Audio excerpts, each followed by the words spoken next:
નમસ્કાર વિદ્યાર્થી મિત્રો, શ્રી કડવીબાઈ વિરાણી કન્યા વિદ્યાલય રાજકોટથી હું આપની physical teacher twinkle Majethia online ક્લાસમાં આપ સર્વનું સ્વાગત કરું છું. આજે આપણે ધોરણ 10ના વિષય યોગ, સ્વાસ્થ્ય અને શારીરિક શિક્ષણમાં ચેપ્ટર નંબર 6 માન્ય ચિકિત્સા પદ્ધતિઓનો ભાગ 2 જોઈશું. માન્ય ચિકિત્સા પદ્ધતિઓ. આપણે આની પહેલાંના પાર્ટમાં બધી પદ્ધતિઓ વિશે માહિતી પ્રાપ્ત કરી હતી કે બધી પદ્ધતિઓનો કેવી રીતે ઉપયોગ થાય, તેના શું ફાયદા હોય, શું ગેરફાયદા હોય અને કયા કયા રોગમાં તે પદ્ધતિ અસરકારક છે. હવે આપણે લેખિત અને બિનલેખિત દવાઓ વિશે માહિતી પ્રાપ્ત કરીશું. લેખિત અને બિનલેખિત દવાઓ ડૉક્ટરના પ્રિસ્ક્રિપ્શનથી જ વેચી શકાય તેને લેખિત દવાઓ કહે છે. આવી દવાઓનો ઉપયોગ કરતાં પહેલાં તે દવાઓ સંબંધી ડૉક્ટરના બધા જ આદેશો સમજી લેવા પડે છે. તેમ ન કરવાથી ગંભીર પરિણામો આવવાની શક્યતા રહેલી હોય છે. તેથી જ લખાણ વગર આવી દવાઓ આપી શકાતી નથી. ઉપરાંત જે પ્રકારની દવા લખી હોય તે જ દવા લખ્યા પ્રમાણેના જથ્થા જેટલી જ વેચી શકાય. આ દવાના કેસ મેમોમાં તેની બેચની વિગતો જણાવવી ફરજિયાત છે. છૂટી ગોળીઓ વેચવાની છૂટ નથી. યોગ્ય રીતે નિશ્ચિત જથ્થામાં પેક કરેલી ગોળીઓ જ આપી શકાય છે. હવે બિનલેખિત દવાઓ કોઈપણ દવાવાળી દુકાનેથી બીજી ઘર વપરાશની વસ્તુની જેમ વેચાતી લઈ શકાય છે. ગ્રાહકે તેનો ઉપયોગ ઘરગથ્થુ સારવાર માટે પોતાના જોખમે કરવાનો હોય છે, પરંતુ ઉત્તમ તો એ જ છે કે આવી દવાઓ પણ ડૉક્ટરની સલાહ મુજબ લેવી. દુર્ભાગ્યે લેખિત દવાઓ સંબંધી નિયમો પાળતા નથી. વળી વિના પ્રિસ્ક્રિપ્શને દવાવાળાઓ સહેલાઈથી દવાઓ વેચતા હોય છે. તેઓ છૂટી ગોળીઓ પણ આપે છે. પરિણામે સ્વાસ્થ્યને નુકસાન કરતા પરિસ્થિતિ સર્જાય છે. સામૂહિક ઝુંબેશ ઉપાડી આવી હરકતોથી જન સમુદાયને બચાવવો જોઈએ. વ્યસન કરતી દવાઓ. દવાઓ રોગના નિવારણ માટે હોય છે. દવાઓ નિયત માત્રાથી વધારે લેવામાં આવે તો તે નુકસાનકારક નીવડે છે. વળી કેટલીક દવાઓ એવી હોય છે જે દર્દીને બંધાણી બનાવે છે. આવી બંધાણી થવા જેવી અસરવાળી દવાઓ માણસને વ્યસની બનાવે છે. વ્યસની બનતા માણસ એ દવા વધુને વધુ માત્રામાં લે છે. અંતે તે દવાની ખરાબ અસરના ચિહ્નો પણ તેના શરીરમાં જોવા મળે છે. આવી કેટલીક દવાઓ આપણે નીચે દર્શાવેલ છે. ઊંઘ કે ઘેનની દવાઓ. ડાયઝેપામ અને તેના જેવી કેટલીક દવાઓ અનિદ્રાથી પીડાતા વ્યક્તિને આપવામાં આવે છે. તેના વધુ ઉપયોગથી તે બંધાણ જન્માવે છે. આ દવાની જ્ઞાનતંત્ર ઉપર અસર થતી હોય તેની લાંબા ગાળાની અસર માણસની માનસિક ક્ષમતા ઘટાડે છે. Cough syrup. ઘણી કફ સિરપમાં કફને દબાવી દેવાની દવા હોય છે જે અફીણમાંથી બનાવેલી હોય છે. આવી દવાનું બંધાણ પણ મગજને નુકસાન પહોંચાડે છે. દર્દ શામક દવાઓ. સાદી દર્દ શામક દવાઓ તથા તીવ્ર દર્દ શામક દવાઓના બંધાણી જોવા મળતા હોય છે. આવી તીવ્ર દવાઓ જઠર, મૂત્રપિંડ તેમજ અન્ય અંગોને નુકસાન પહોંચાડી શકે છે. વ્યસન કરતી દવાઓ. એમ્ફેટામાઇન. ખૂબ જ ઊંઘ આવતી હોય તેવી વ્યક્તિને જાગૃત રાખવા આ દવા અપાય છે, પરંતુ આ દવાના બંધાણમાં નુકસાન ઉપરાંત હિંસક વૃત્તિ પણ પેદા થાય છે. હતાશા, સ્ટ્રેસ, ચિંતા વગેરે માનસિક બીમારીની દવાઓમાં બંધાણીની પ્રકૃતિ વધારે જોવા મળે છે. આવી બંધાણ પેદા કરતી દવાઓથી માહિતગાર રહીએ. તે દવાઓના લાંબા ગાળાના ઉપયોગથી દૂર રહેવું જોઈએ, જેથી તેના વ્યસનના ભરડામાંથી બચી શકાય. દવાઓનો જાતે ઉપયોગ અને ઊંટ-વેઠથી દવાઓના જોખમો. સામાન્ય જણાતા ઘરગથ્થુ ઇલાજોમાં પણ કેટલાક ઇલાજો એવા હોય છે કે જે હાનિકર્તા અને બિનઅસરકારક પુરવાર થતા હોય છે. દાખલા તરીકે, દરેક જાતના સોજા ઉપર શેક કરવો. ખરેખર તો જે ભાગમાં સોજો આવે ત્યારે આંતરિક કેશવાહિનીઓ બારીક રીતે તૂટી જવાથી તેમાંથી નીકળતા લોહીની બહાર જવાની જગ્યા ન મળતા ત્યારે સ્નાયુની આજુબાજુ ચામડી નીચે આ લોહી ભરાઈ રહેતા ત્યાં સોજો આવે છે. તેથી આવી રીતે થયેલા સોજાને દૂર કરવા તરત જ તે સોજા ઉપર બરફ ઘસવો જોઈએ. તેથી વધારે વહેતું લોહી ઠંડકથી બંધ થઈ જાય. સોજો થયો હોય ત્યાં તરત જ શેક આપવાથી લોહી વહેતું બંધ થતું નથી, પરંતુ તે વહેવાનું ચાલુ રહે છે અને સોજો વધે છે. કૂતરો કરડવાથી પડેલા ઘા ઉપર મરચાંની ભૂકી ભભરાવાથી સખત બળતરા થશે, પરંતુ કોઈ લાભ થશે નહીં. દવાની દુકાને મળતી દવા અંગે પણ ઘણી વખત વેપારી જાતે જ તેના ભયસ્થાન વિશે અજાણ હોવાથી તેવી દવા લેવાથી કોઈક વખત મોટી મુશ્કેલી ઊભી થવાની સંભાવના હોય છે. એસ્પિરિન ગોળી લેવાથી હોજરીમાં ચાંદુ પડી તેમાંથી પુષ્કળ લોહી વહી જવાના બનાવો નોંધાયા છે. અમુક દર્દશામક દવાથી લોહીના સફેદ કોષો ઘટી જતા માણસ રોગ સામેની પ્રતિકારક શક્તિ ઘટી જાય છે. ઊંટ વૈદ્યથી દવાઓના જોખમો. યોગ્ય લાયકાત ન ધરાવતા ઊંટ વૈદ્યો આધુનિક દવાઓનો વધારે ઉપયોગ કરે છે, જેનાથી નુકસાન થવાની સંભાવના રહેલી છે. દાખલા તરીકે એન્ટિબાયોટિક દવાઓ અને સ્ટીરોઇડ દવાઓ. એન્ટિબાયોટિક દવાઓ. કોઈ પણ ચેપ હોય અથવા ચેપ વિના તાવ આવે ત્યારે બિનજરૂરી એન્ટિબાયોટિક દવાઓ આપવામાં આવે છે. ઘણું ખરું તો તેની જરૂર જ હોતી નથી અથવા એન્ટિબાયોટિક દવાની પસંદગી ખોટી હોય છે. તેની માત્રા પણ વધારે કે ઓછી સૂચવેલ હોય છે. દિવસમાં કેટલી વાર દવા આપવી તે પણ ઊંટ વૈદ્ય જાણતા હોતા નથી. એન્ટિબાયોટિક દવાઓ એકવાર શરૂ કર્યા પછી તે ચોક્કસ સમય સુધી ચાલુ રાખવી પડે છે, જે ઊંટ વૈદ્યને ખબર હોતી નથી. સ્ટીરોઇડ દવાઓ. સ્ટીરોઇડ દવા ખૂબ જ શક્તિશાળી હોય છે. ખાસ પ્રકારની અત્યંત ગંભીર બીમારીમાં જ તેનો ઉપયોગ કરવાનો હોય છે.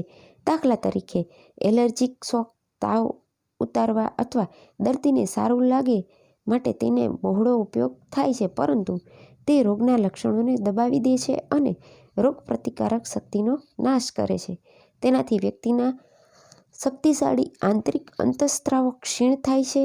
કટોકટીની પરિસ્થિતિમાં શરીર યોગ્ય સામનો કરી શકતું નથી.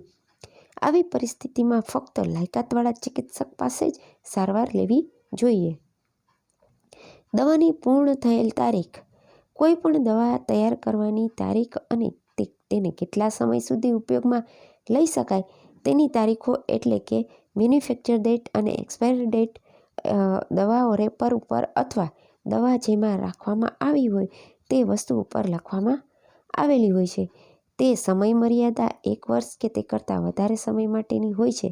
આ સમય મર્યાદા પૂરી થઈ ગઈ હોય તો તે દવાનો ઉપયોગ કરી શકાય નહીં, કારણ કે સમય મર્યાદા પૂરી થતાં તે દવાની ગુણવત્તા ઓછી થઈ જતી હોય છે. વળી સમય મર્યાદા પૂરી થતાં તે દવાની શું આડઅસર થશે તે દર્શાવેલું હોતું નથી. તેથી સાદી વાત એ સમજવાની કે સમય મર્યાદા પૂરી થતાં તેનો ઉપયોગ કરવો નહીં. અગમચેતી કે કોઈ પણ દવા ખરીદતાની સાથે તે દવા બનાવ્યા પછીની એક્સપાયરી ડેટ છે કે તે અવશ્ય વાંચી લેવું જોઈએ. કદાચ આ તારીખ પણ વીતી ગઈ હોય અને ભૂલથી દવા ખરીદી ગઈ હોય અને ઘર આવીને ખબર પડતાં તરત જ તે દવાના વેચનારને પાછી આપી દેવી અને જેની તારીખ વીતી ના ગઈ હોય તેવી ખરીદી લેવી. દારૂ અને તમાકુની નુકસાનકારક અસરો. દારૂ અને તમાકુ પ્રવર્તમાન યુગમાં માનવના મહાશત્રુઓ છે. આ બંને સંયુક્ત રીતે માનવજાતને એટલું નુકસાન પહોંચાડે છે જેટલું ન્યુક્લિયર બોમ્બ થી પણ થતું નથી. આ બંને વ્યસનોને કારણે વિશ્વમાં દર 3જી સેકન્ડે એક વ્યક્તિનું મોત થાય છે. દારૂ.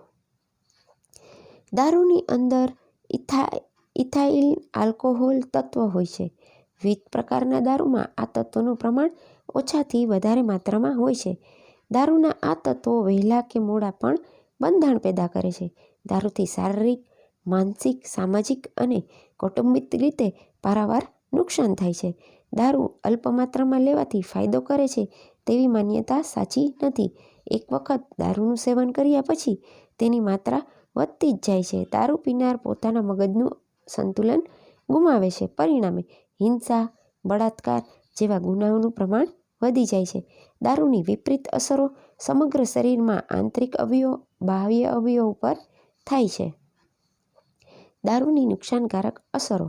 વ્યક્તિની યાદશક્તિ અને ધ્યાન એકાગ્રતામાં ઘટાડો થાય છે. વ્યક્તિમાં હતાશા, સનેપાત, ખરાબ વર્તણૂક અને હિંસાની વૃત્તિ પેદા થાય છે. ચહેરાની ચામડી શુષ્ક થાય છે અને ચહેરા ઉપર કરચલીઓ વળે છે. હૃદયની રક્તચાપની બીમારી થાય છે અને લોહીના ગંઠાવામાં તકલીફ થાય છે. યકૃતને નુકસાન થાય છે અને તેમાં કેન્સર થવાની શક્યતા રહે છે. હાથમાં ધ્રુજારી, આંગળીઓમાં બહેરાશ તથા ઝીણો દુખાવો થાય છે. કુપોષણથી પાચન તંત્રમાં સોજો આવવાથી ઉલટી અને ઝાડા થાય છે. પેટમાં ચાંદા પડે છે. સ્વાદુપિંડમાં સોજો આવે છે. સાંધાના હલનચલનમાં અસંતુલન પેદા થાય છે. પગના અંગૂઠામાં બહેરાશ આવે છે તથા ઝીણો દુખાવો રહે છે. પ્રજનન તંત્રમાં ખામી પેદા થાય છે તથા જાતીયતામાં ઉણપ આવે છે. તમાકુ. તમાકુમાં રહેલા પ્રાણઘાતક નિકોટીન તત્વ તમાકુના બંધારણ માટે જવાબદાર છે. તમાકુના વળગણની અસરો દારૂની અસરોની માફક તરત દેખાતી નથી. લાંબા ગાળે તેની ઘાતક અસરો જોવા મળે છે. તેથી જ તમાકુને ધીરમું ઝેર કહેવામાં આવે છે. તમાકુ, બીડી, સિગરેટ જેવા ધૂમ્રપાન રૂપે ગુટખા ચાવવાથી કે દાંતના મંજન સ્વરૂપે ઉપયોગમાં લેવાય છે, પરંતુ તમાકુ તેનો કોઈ પણ સ્વરૂપમાં બંધાણ કરવાની ક્ષમતા ધરાવે છે, જે આરોગ્ય માટે ખતરનાક છે. તમાકુની નુકસાનકારક અસરો. મોંમાંથી દુર્ગંધ આવે છે અને ચેતાતંતુઓને થતા નુકસાનની સ્વાદ માણી શકાતો નથી. મોંમાં ચાંદા પડે છે. મોં જકડાઈ જાય છે અને કેટલીક વાર તો તે એટલું બધું સજ્જડ રીતે બંધ થઈ જાય છે કે ખોરાકનો કોળિયો મોંમાં મૂકવા મોં પોળું થઈ શકતું નથી. દાંતના પૈડા નબળા પડે છે અને દાંત સડી જાય છે તથા પાચનતંત્ર નબળું પડે છે. ફેફસાં નબળા પડે છે અને શ્વસન ક્ષમતા ઘટી જાય છે તથા ફેફસાનું કેન્સર થવાની વધારે શક્યતાઓ હોય છે. હૃદયની બીમારી વધી જાય છે. લોહીનું ઊંચું દબાણ વધી જાય છે. ધમનીઓ સાંકડી થવાથી રોગ ઝડપથી વકરે છે. હૃદયનો હુમલો, પક્ષઘાત અને પગનું ગેંગ્રીન થવાની શક્યતા વધારે રહેલી હોય છે. ગર્ભાવસ્થામાં ગર્ભને વિપરીત અસર થાય છે. ચેતાતંત્ર શિથિલ બને છે. બધા જ અંગો ઉપર વિપરીત અસરો વર્તાય છે. જીવન ગુણવત્તા ઓછી થાય છે. સિગરેટ પીનારની આજુબાજુ જે વ્યક્તિઓ હોય તેમના શ્વાસમાં પણ ધુમાડો જાય છે, તેથી તેમના ઉપર પણ કેટલીક માત્રામાં વિપરીત અસરો વર્તાતી હોય છે. દુનિયામાં દર 6 સેકન્ડે એક વ્યક્તિ તમાકુના સેવનને કારણે મૃત્યુ થાય છે. ગ્રામ્ય, નગર, જિલ્લા, રાજ્ય અને રાષ્ટ્રીય સ્તરે સ્વાસ્થ્યની સંરચના. ગ્રામ્ય સ્તરે આરોગ્યની મૂળભૂત સુવિધાઓ, તબીબો અને તજજ્ઞો સંખ્યા. આરોગ્યને અસર કરતી સુવિધાઓ જેવી કે પીવાનું ચોખ્ખું પાણી, ગટર, સંડાસ વ્યવસ્થા, રસ્તા, વિદ્યુત વગેરે શહેરોની સરખામણીમાં ઓછું હોય છે. આશરે 30,000 વસ્તીની એક પ્રાથમિક આરોગ્ય કેન્દ્ર એક તબીબ તેની ટીમ સાથે ઉપલબ્ધ કરવામાં આવે છે. આ આરોગ્ય કેન્દ્ર હેઠળ 5 થી 6,000 વસ્તીને ધ્યાનમાં રાખી એમ 5 થી 6 પેટા કેન્દ્રોની રચના કરવામાં આવે છે. પ્રાથમિક આરોગ્ય કેન્દ્ર સઘન સેવા માટે સામુદાયિક આરોગ્ય કેન્દ્ર અને જિલ્લા હોસ્પિટલ જોડે જોડાયેલા હોય છે. આ ઉપરાંત આ સ્તરે સેવાભાવી આરોગ્ય સંસ્થાઓનો પણ ખાનગી દવાખાના પણ હોય છે. નગર અને શહેરી સ્તરે સ્વાસ્થ્યની સંરચના. શહેરી સ્તરે સરકારી દવાખાના, સામુદાયિક આરોગ્ય કેન્દ્ર અને અન્ય આરોગ્ય સવલતો હોય છે. શહેરી આરોગ્ય કેન્દ્રો દ્વારા મૂળભૂત બીમારીની સારવાર, ઝૂંપડપટ્ટી વિસ્તારમાં રસીકરણ અને કુટુંબ કલ્યાણની કામગીરી, વિસ્તારની સ્વચ્છતા અને ગંદકીના નિકાલની વ્યવસ્થા કરવામાં આવે છે. શહેરી હોસ્પિટલ તજજ્ઞો દ્વારા મૂળભૂત તબીબી સેવા, ઓપરેશન અને દર્દીને હોસ્પિટલમાં દાખલ કરી સારવારની સુવિધા આપવામાં આવે છે. આ ઉપરાંત આ સ્તરે સેવાભાવી હોસ્પિટલો અને આરોગ્ય સંસ્થાઓ અને ખાનગી હોસ્પિટલો, દવાખાના અને લેબોરેટરી પણ હોય છે. જિલ્લા સ્તરે સ્વાસ્થ્ય સંરચના. જિલ્લા સ્તરની સરકારી હોસ્પિટલો તેમજ તબીબી સેવાઓ અને આરોગ્ય સંસ્થાઓ ઉપલબ્ધ હોય છે, જે સ્વાસ્થ્ય અને આરોગ્યને લગતી બધી જ સેવાઓ આપે છે. ઉપરાંત જિલ્લા સ્તરે સેવાભાવી હોસ્પિટલો અને આરોગ્ય સંસ્થાઓ અને ખાનગી તબીબી હોસ્પિટલો, દવાખાના અને લેબોરેટરીને લગતી સેવાઓ અપાતી હોય છે. રાજ્ય સ્તરે સ્વાસ્થ્ય સંરચના. રાજ્યના આરોગ્ય અને પરિવાર કલ્યાણ મંત્રાલય દ્વારા રાષ્ટ્રીય આરોગ્ય કાર્યક્રમ, નીતિ અને કાયદા અમલ, દેખરેખ અને માર્ગદર્શન આપવામાં આવે છે. આ ઉપરાંત રાજ્ય સ્તરે રાજ્ય સ્તરની સેવાભાવી તબીબી આરોગ્ય સંસ્થાઓ અને રાજ્ય સ્તરની હોસ્પિટલો અને આરોગ્ય સંસ્થાઓ, ખાનગી હોસ્પિટલો અને ખાનગી લેબોરેટરી સેવાઓ ઉપલબ્ધ હોય છે. રાષ્ટ્રીય સ્તરે સ્વાસ્થ્ય સંરચના. રાષ્ટ્રીય સ્તરે આરોગ્ય અને પરિવાર કલ્યાણ મંત્રાલય દ્વારા આરોગ્ય નીતિ, કાર્યક્રમો અને કાયદા ઘડતરની સેવાઓ આપવામાં આવે છે. આ સ્તરની સરકારી તબીબી સંશોધન સંસ્થા અને લેબોરેટરીની સેવા ઉપલબ્ધ હોય છે. ઉપરાંત રાષ્ટ્રીય સ્તરની સેવાભાવી તબીબી આરોગ્ય સંસ્થા અને આ સ્તરની ખાનગી તબીબી સંસ્થાઓની સેવા પણ ઉપલબ્ધ હોય છે. અહીં આપણે જાણ્યું કે ગ્રામ્ય સ્તરથી રાષ્ટ્રીય સ્તર સુધી સરકારી માળખાની સાથે સેવાભાવી તેમજ ખાનગી સંસ્થાઓ પણ સ્વાસ્થ્યની બાબતમાં વિવિધ સ્વરૂપે યોગદાન આપે છે. સેવાભાવી સંસ્થાઓ એ સેવાભાવી વૃત્તિની વ્યક્તિઓ દ્વારા સ્થપાયેલી સંસ્થાઓ હોય છે. આ સંસ્થાઓ તેમની સ્વાસ્થ્યને લગતી પ્રવૃત્તિમાંથી કોઈપણ પ્રકારનો નફો લીધા વગર કાર્ય કરતી હોય છે. ગુજરાતમાં આવી અનેક સંસ્થાઓ છે. આવી સેવાભાવી સંસ્થાઓ લોકો વચ્ચે રહી સ્થાનિક લોકોની સમસ્યાઓ સમજી તે જે જગ્યાએ સેવાઓની ઉણપ જણાતી હોય તે જગ્યાએ પહોંચી સેવાઓ આપે છે. ઘણી સંસ્થાઓ શહેરોમાં ઝૂંપડપટ્ટી વિસ્તારમાં કાર્ય કરે છે. કેટલીક સંસ્થાઓ ખાસ કરીને પછાત જિલ્લા, તાલુકા અને ગ્રામ્ય સ્તરે કામ કરતી હોય છે. આવી સંસ્થાઓ સરકાર દ્વારા કરાતા સ્વાસ્થ્ય કાર્યોને પૂરક રહે છે, જે નીચે પ્રમાણે છે. બનાસકાંઠા અને પાટણમાં કામ કરતી સંસ્થા ભણસાલી ટ્રસ્ટ, ભરૂચ જિલ્લાના ઝઘડિયામાં કામ કરતી સેવા રૂરલ, બનાસકાંઠાના રણાસનમાં કામ કરતી અંજલિ, પંચમહાલમાં કામ કરતી આનંદી, અમદાવાદમાં કામ કરતી સેવા ચેતના અને સંવેદના. આ સેવાભાવી સંસ્થાઓ સ્વાસ્થ્ય કાર્યક્રમોમાં દીવાદાંડી રૂપ છે. આ સંસ્થાઓ રાજ્યના છેવાડાના વિસ્તારમાં કે જ્યાં કોઈ સેવા પહોંચતી ન હોય તેવા સ્થાને તેમનો સેવા પ્રકાશ પાથરી રહી છે. આપણા રાજ્યની આવી અનેક નાની પરંતુ પૂર્ણ સ્વાસ્થ્ય ક્ષેત્રે જરૂરી યોગદાન આપતી સંસ્થા સન્માનને હકદાર છે. આજે આપણે સ્વાસ્થ્ય સંબંધી સેવાઓ, દવાઓનો ઉપયોગ, કઈ રીતે દવા લેવી, કઈ દવાનો ઉપયોગ કરવો, કઈ દવાનો ઉપયોગ ન કરવો, આ વિશે માહિતી પ્રાપ્ત કરી. આભાર, ધન્યવાદ.